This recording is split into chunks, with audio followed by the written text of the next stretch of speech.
અવધૂતચિંતન શ્રી ગુરુદેવ દત્ત.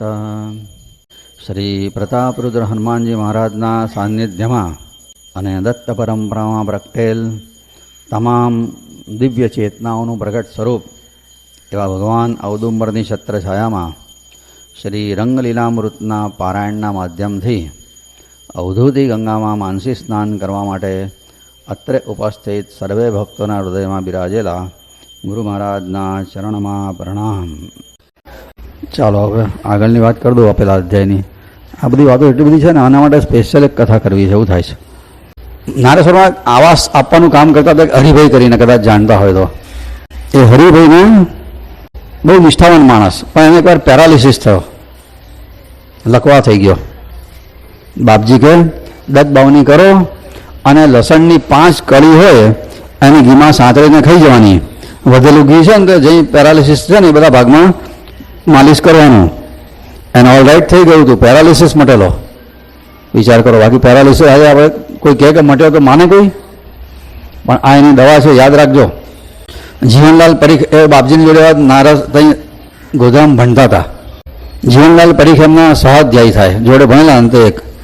એને નોકરી નથી મળતી, તો પછી નારેશ્વર આવ્યો હતો અને માજીને વાત કરી કે મને તો નોકરી નહીં મળતી. કે જીવનલાલે કીધું માજીને કે તમે બાપજીને કહો ને મને એપ્લિકેશન લખી આપે.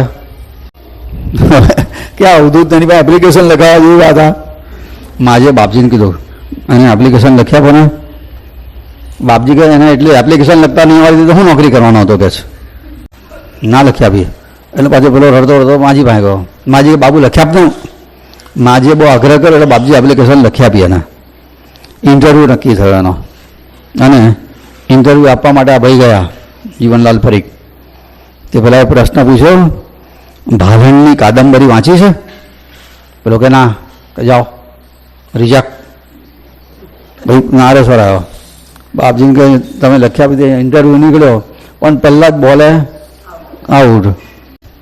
ભાલણની કાદંબરીનું પૂછ્યું, મેં તો ના ભાઈ મને બહાર કાઢી ગયું. કે બાપજી કે તું કોઈ સત્યાવાદી હરિશ્ચંદ્રનો અવતાર છે? તો ના પાડી. આ પાડતા શું જોર પડતું હતું? એટલે કે હું હા પડ્યું. અને પછી કંઈ આગળ પૂછ્યો તો એમાંથી. બાપજી કે પછીની વાત પછી, પણ તું પહેલાં બોલે આઉટ થયો એના બદલે 5મા બોલે આઉટ તો થાત. 4 બોલ તો રમવા મળતો એના કયો મોટો સત્યાવાદી હરિશ્ચંદ્રનો છોકરો થઈ ગયો કે છે. 3-4 સેકન્ડ તો તારું ઇન્ટરવ્યૂ આગળ ચાલો. તો પેલો કે મારી જગ્યાએ તમે હોય તો શું કરો?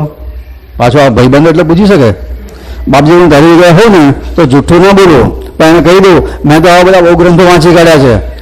ભાલણની કાદંબરીનો શું હિસાબ છે કે તમારે જેમાંથી પ્રશ્ન પૂછો ને તો ચોપડી આપો, વાંચીને આવું કાલે જવાબ આપીશ કે છે.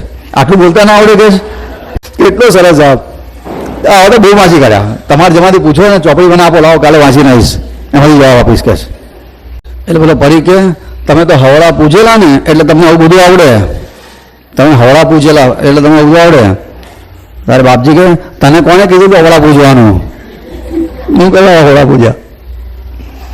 હાજર જવાબી એકદમ આમ સટાક દઈને એને કલ્પના ના કરી અને એવો જવાબ આપી દે.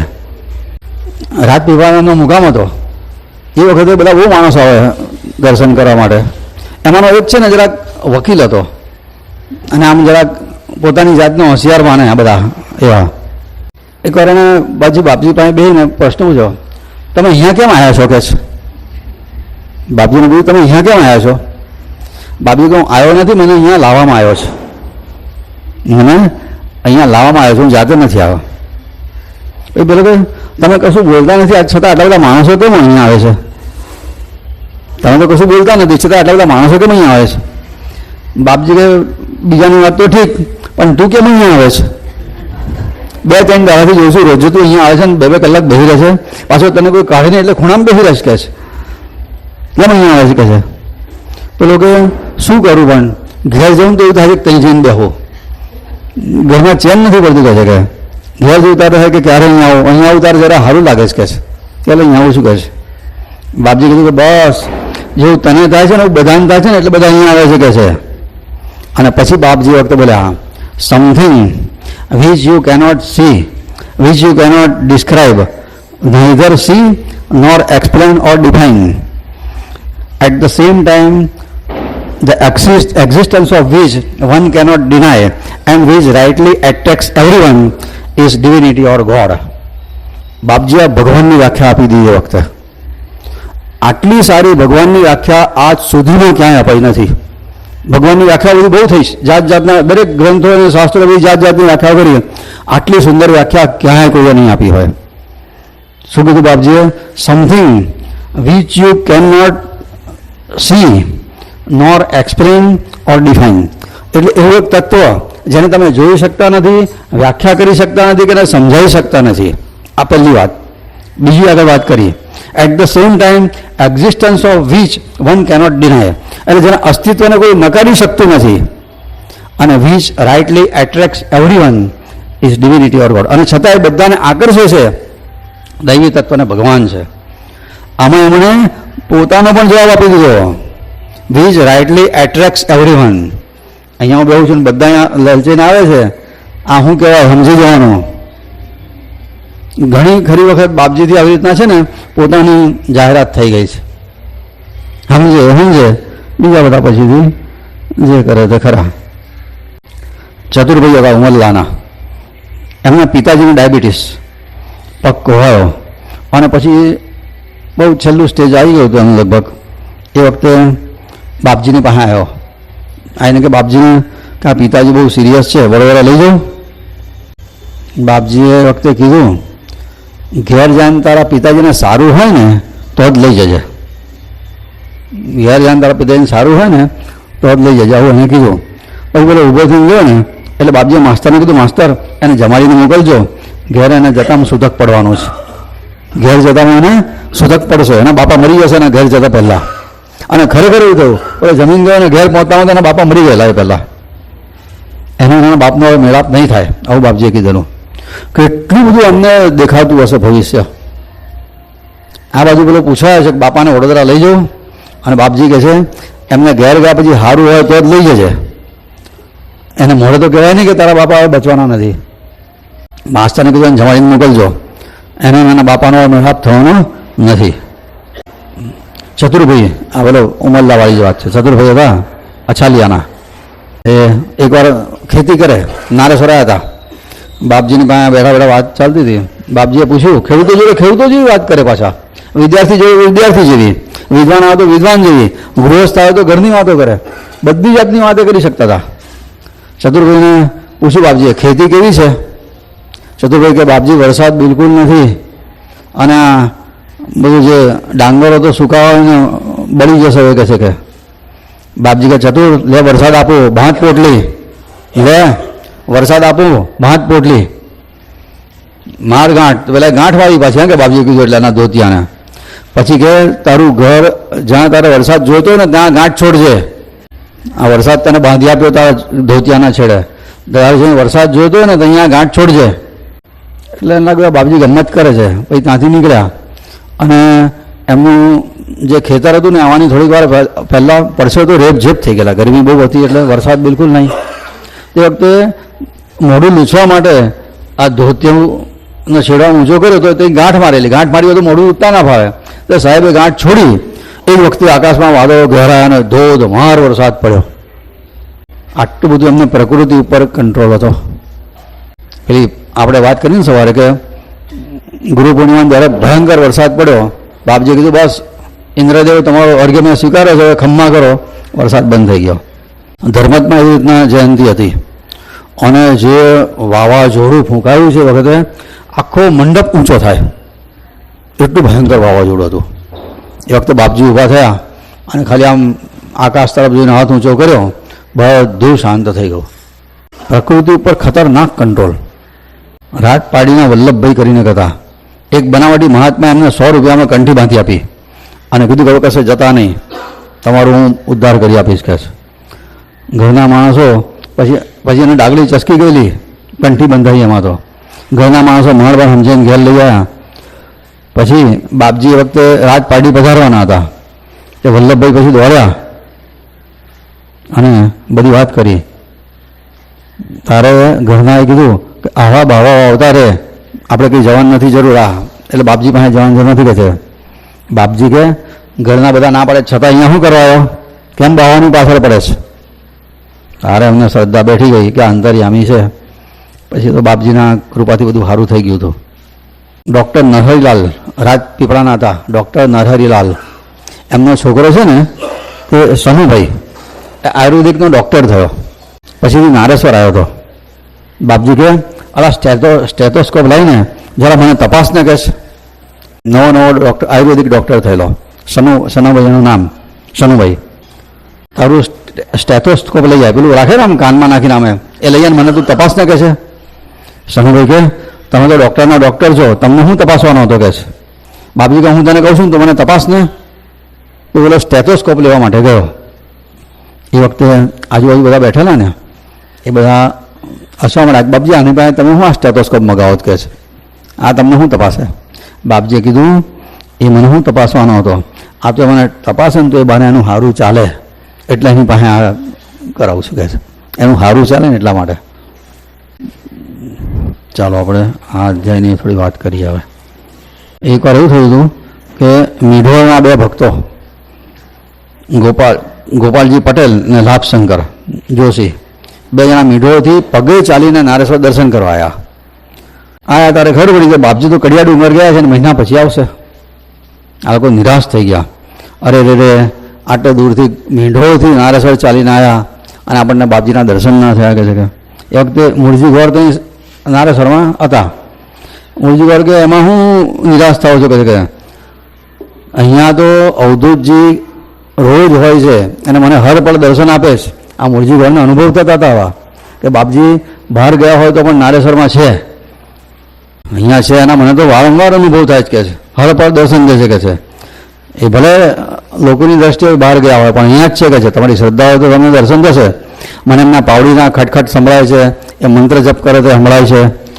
અને કોઈ દિવસ નર્મદાથી આવતા દેખાય છે, કોઈ વાર ગુફામાં અંદર જતા હોય તો લાગે છે. એમના માટે હું ફોટો પાણીમાં ભરીને મૂકું ને તો સવારે ખાલી થઈ ગયો હોય છે કે એમનું સુવાનું આસન બધું અસ્તવ્યસ્ત જોઉં છું. મને તો રોજ અહીંયા છે એવા અનુભવ સતત થાય છે કે જગ્યાએ.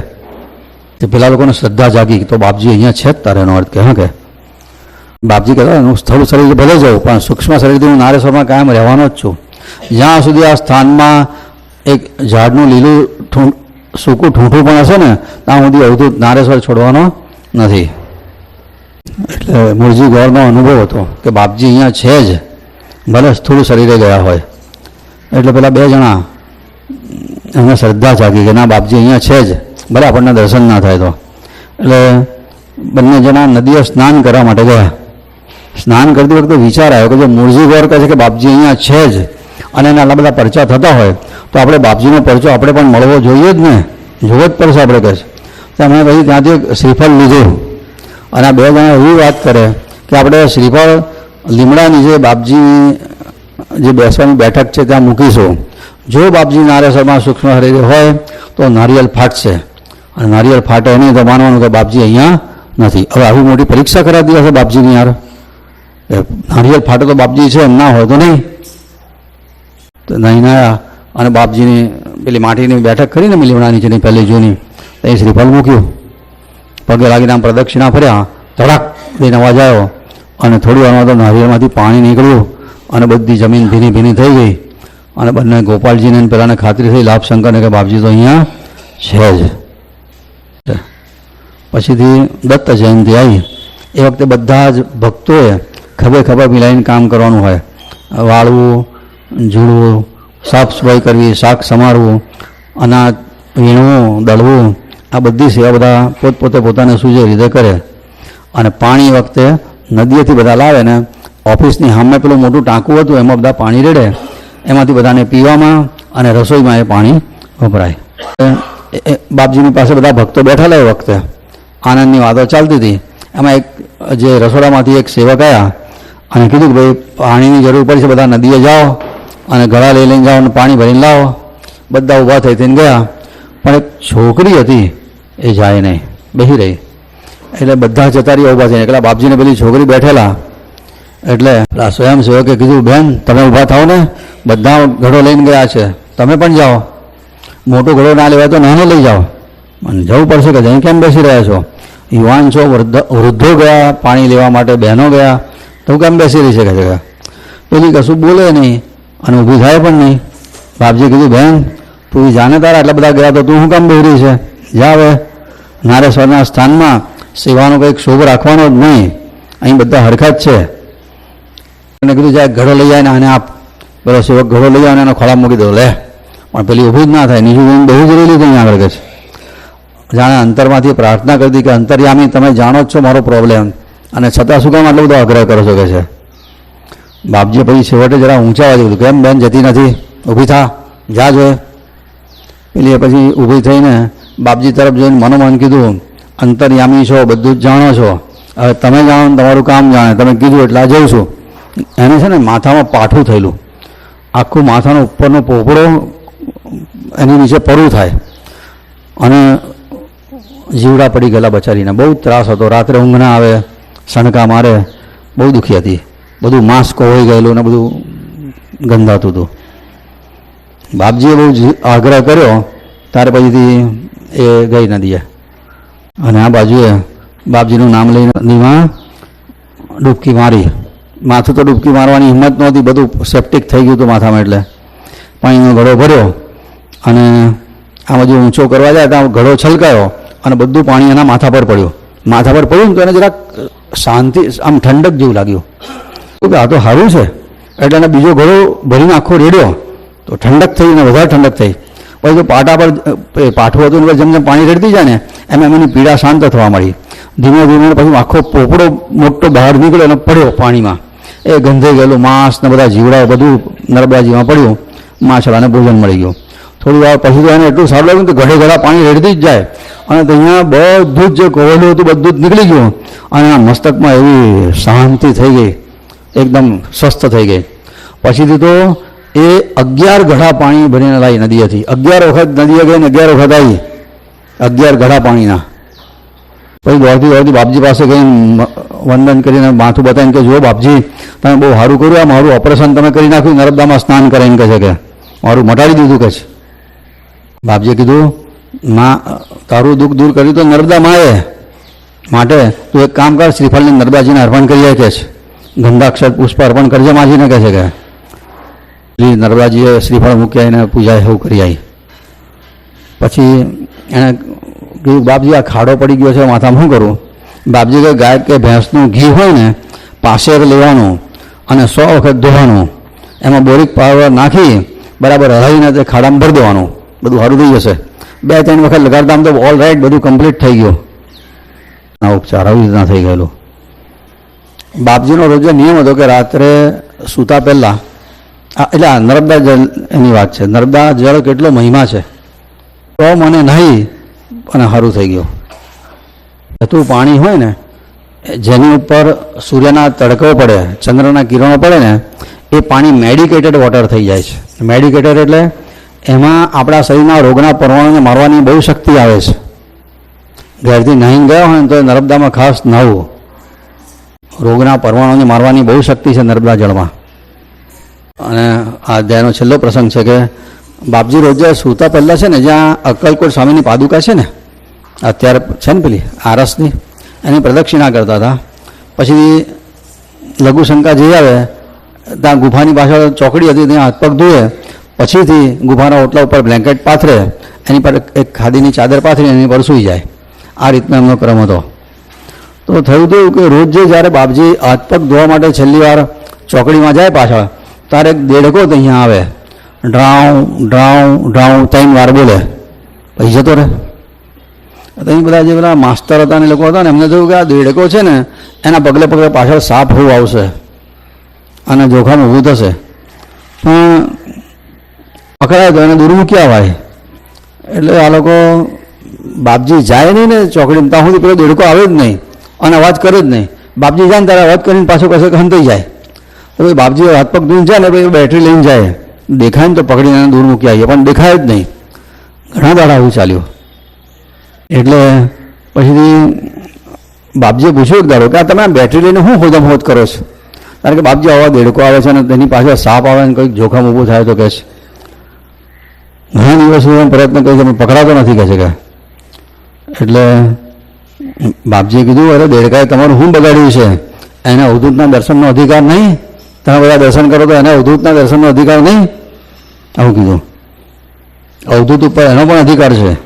માસ્તરે કીધું બાપજી બધી વાત ખરી, પણ એના પગલે સાપ બાપ આવી જાય તો મુસીબત થાય ને, કહે છે કે બાપજી કે હારો. પછી બાપજી ઊભા થયા અને ફરી પાછા ચોકડીમાં ગયા. એ દાડે હાથ પગ ધોઈને આવેલા ને બીજી વાર ગયા. અહીં ગયા અને પછી કીધું હે દેડકા, તું જા સુખે, તને હવે કોઈ જાતનો શોક રહેશે નહીં, તને દર્શન થઈ ગયા છે, તને તું ધન્ય થયો, તારો ઉદ્ધાર થશે. આટલું કીધું અને પછી પાછા ગુફાનો ઓટલા આવીને બેઠા. પછી કીધું કે માસ્તર, તમને ખબર છે આ દેડકાની વાત? આ એક યોગ ભ્રષ્ટ આત્મા હતો, પૂર્વજન્મનો સાક્ષાત મહાન ઉપાસક. પૂર્વજન્મનું કોઈ સંચિત કર્મ બાકી હતું એટલે આ દેડકો થયો છે. હવે કાલથી આવશે નહીં. આટલું કહી દીધું. એના જન્મ મરણના બંધન તૂટી ગયા અને મુક્તિ મળી ગઈ. તુચ્છ દેડકો હતો, પણ આ બાપજીના દર્શન કરવા માટે આવતો હતો. દર્શનથી એનો ઉદ્ધાર થયો. તો આપણે એમના દર્શન કરીએ તો કેમ કલ્યાણ ના થાય? ખાલી દર્શન કરીએ તો કલ્યાણ થાય. અને જો એમનું આ ચરિત્ર 9-10 તપશ્ચર્યા કરીને આપણે વાંચીએ અને ગાઈએ અને સાંભળીએ તો કલ્યાણ કેમ ના થાય? ધાર્યા કામ થાય. દર્શનથી દેડકાનો આટલો ઉદ્ધાર થતો હોય તો આપણે તો દર્શન કરીએ છીએ, એમનું ચરિત્ર વાંચીએ છીએ, સાંભળીએ છીએ, ગાઈએ છીએ, કેમ કલ્યાણ ના થાય?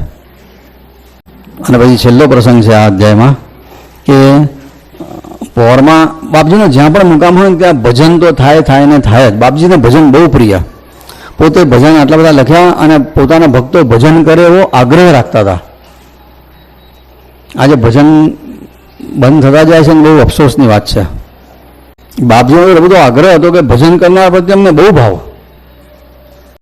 તે પોરમાં એમનો મુકામ હતો ત્યારે એવું થયું કે રોજ 8 વાગ્યાથી ભજન શરૂ થાય, 10 વાગ્યા સુધી ભજન ચાલે જમાનામાં, 8 થી 10 રાત્રે. પછી 10 વાગે બધા ભજનમાં પોતપોતાના ઘેર જાય. તો એક વાર એવું થયું કે આવી રીતના ભજન ચાલતા હતા. બાપજી બેઠા શાંતિથી આંખો બંધ કરીને સાંભળે, પણ એ વખતે ભજનમાં કંઈ તાલ બરાબર બેસતો નહોતો. બાપજીએ પૂછ્યું, આ ગોવિંદ આ બધું તાલ કેમ નહીં બેસતો? ગોવિંદાએ કીધું, બાપજી આ પેલો વિઠ્ઠલ ખરો ને જે ઢોલકા વગાડે છે એની તાવ ચડ્યો છે એટલે આજે આવ્યો નથી. અને આ નવો કોઈ ઢોલકા વગાડા બેહો છે ને એનો બરાબર હાથ નથી બેસતો એટલે તાલ નહીં બેસતો કહે છે. એટલે તાલ આવતો નહીં એટલે બધું બરાબર ચાલતું નહીં કહે છે. બાપજી કહે એ વિઠ્ઠલને શું કામ તાવ આવે? એ તો બચારો આખા દિવસ ખેતી કરવાની હોય અને ઢોલકા વગાડવાનો હોય, એને તાવ આવે તો કેમ ચાલે? હું અહીંયા બેસી રહ્યો છું, મારે કશું કામ નથી, તાવ મને આવે તો સારું. એને શું કામ તાવ આવવો જોઈએ? એને શું કામ તાવ મને આવે તો સારું? બાપજી એવું બોલ્યા. અને ખરેખર થોડી વારમાં બાપજીને તાવ ચડવા માંડ્યો. બધા ભજનિયા ગભરાયા. ગોવિંદ કાકા બોલ્યા, અરે બાપજી આ તમે તાવને કઈ સામેથી બોલાયો? શરીર તો લોડા જેવું શીખવા મળ્યું થોડી વારમાં.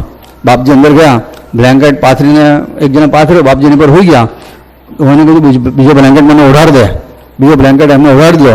બાપજી કહેતા બધા જાઓ, સવાર સુધી બધું મને સારું થઈ જશે કે છે. અને બધા ત્યાંથી કમ અને વહેલું ભજન પૂરું કરીને વિદાય થયા. બધા વિચાર કરે પેલા વિઠ્ઠલની જરા ખબર જોતા જઈએ, રસ્તામાં એનું ઘર આવે છે. બધા વિઠ્ઠલની ઘેર ગયા તો વિઠ્ઠલ તો ખીચડી ખાવા બેઠેલો. બધા પૂછ્યું, અલા તને શું થયું હતું? તારે કીધું કે મને તો ભયંકર તાવ આવ્યો હતો કે છે કે આજે. પણ પછીથી કોણ જાણે એ વખતે શું થયું તો મારું શરીર ધ્રુજે થર અને શરીર લોખંડના જેવું ધીકે. હું તો પથારીમાં પડે બાપજીને યાદ કરું કે બાપજી આ મારે તો તાવ બહુ આવે છે, સહન નહીં થતું કહે છે. અને કોણ જાણે શું થયું તો મને એવું લાગ્યું કે બાપજી મારી પથારી પાસે આવ્યા, મારા માથા પર હાથ ફેર્યો અને મારો બધો તાવ હમણાં ઉતરી ગયો એટલે ભૂખ લાગી એટલે ખાવા બેઠો છું કે છે. બાપજીએ વિઠ્ઠલનો તાવ લઈ લીધો. ભજન કરનાર પ્રત્યે બાપજીને કેટલો ભાવ હશે આના પરથી જોવાનું. બીજો એક પ્રસંગ એવું થયું તો આ પ્રસંગ બહુ જ ધ્યાનથી સાંભળજો બરાબર. એક ભગતે બાધા રાખેલી બ્રાહ્મણ જમાડવાની કે હું નારેશ્વરમાં બ્રાહ્મણો જમાડીશ. આવી બાધા. શ્રીમંત માણસ તો અહીં આવ્યો નારેશ્વરમાં અને બાપજી વખતે બેઠેલા ને બધી કેટલાક લોકો એમની પાસે બેન ભજન કરતા હતા. કોઈ લંઘા પહેરેલા, કોઈએ ફાળિયા બાંધેલા માથે, કોઈ પેલા કેડિયા પહેરેલા, બધા ગામડિયાઓ બેઠા જેવું ફાવે એવું સીતારામ સીતારામ ભજન ચાલતું હતું ત્યાં આગળ. પેલો તો અહીંયા આવ્યો બાપજીને પાસે કે બાપજી મારે તો બ્રાહ્મણ જમાડવાની બાધા રાખીને અહીંયા આવ્યો હતો, પણ હવે બ્રાહ્મણ જમાડવાના છે મારે તો બાધા છે બ્રાહ્મણ જમાડવાની. બાપજી કે બધાને જમાડ દે ને કે પેલો કે બાપજી મારે તો બ્રાહ્મણને જમાડવાની બાધા છે, આ તો બધા ગામડિયા છે, આ કોઈ ખેડૂત છે ને કોઈ ફાળિયાવાળા ને લેંગાવાળા જબ્બાવાળા છે, મારે તો બ્રાહ્મણ જમાડવાની બાધા જ કે છે. બાપજી ફરી વાર તું આને જમાડ દે તારી બાધા પૂરી થઈ જાય. તો બાપજી મારે તો બ્રાહ્મણ જમાડવાના, આ બધા બ્રાહ્મણ એમાંથી કઈ છે જ, અને બીજા કોઈ બ્રાહ્મણ દેખાતા નથી કે છે. તારે બાપજી વખતે બોલ્યા, ભગત અવધૂતને મન તો ભજન કરે એ બ્રાહ્મણ, અવધૂતને મન ભજન કરે એ બ્રાહ્મણ, એને જમાડ તારી બાધા પૂરી થઈ જશે. અને પેલા એ જમાડી દીધા બધાને અને એની બાધા પૂરી થઈ ગઈ. અવધૂતને મન ભજન કરે બ્રાહ્મણ, કેટલું મોટું સૂત્ર આપ્યું.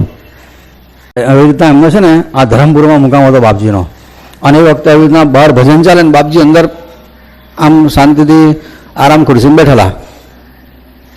એક જણે બહુ સરસ બહારથી ભજન લલકાર્યું, સરસ રાગમાં, સરસ રીતે કંઈ ગાયું હશે. બાપજીએ પૂછ્યું આ કોણ ગાય છે? એટલે એક જણે કહ્યું આ દોસ્ત મોહમ્મદ, અમને એક મુસલમાન ભગત બાપજીનો દોસ્ત મોહમ્મદ એનું નામ, બહુ સુંદર ભજન ગાતો હતો હા એ જમાનામાં. ધરમપુરમાં એની બહુ મોટી ખેતરોને બધું ઘણી બધી એની પ્રોપર્ટી, અને એને પછી પોતાનું ખેતર આખું આ બાપજીના નિમિત્તે સમર્પિત કરી દો અવધૂત પરિવારને. ત્યાં પ્રભાત નામનું બધું સ્થાન બધું બનાવ્યું છે બાપજીના મંદિરના બધું ત્યાં. તો એ બહાર ગાતો હતો. બાપજી બધું કીધું અને બોલાવો અંદર. અંદર આવ્યો. બાપજી કીધું તું ગાતો હતો? પેલો કે હા.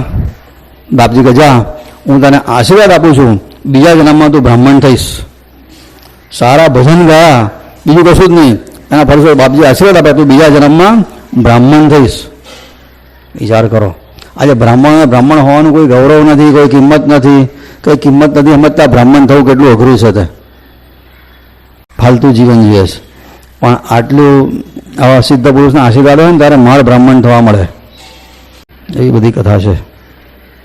અવધૂત ચિંતન શ્રી ગુરુદેવ દત્ત શ્રી પ્રતાપ રુદ્ર હનુમાન કી જય.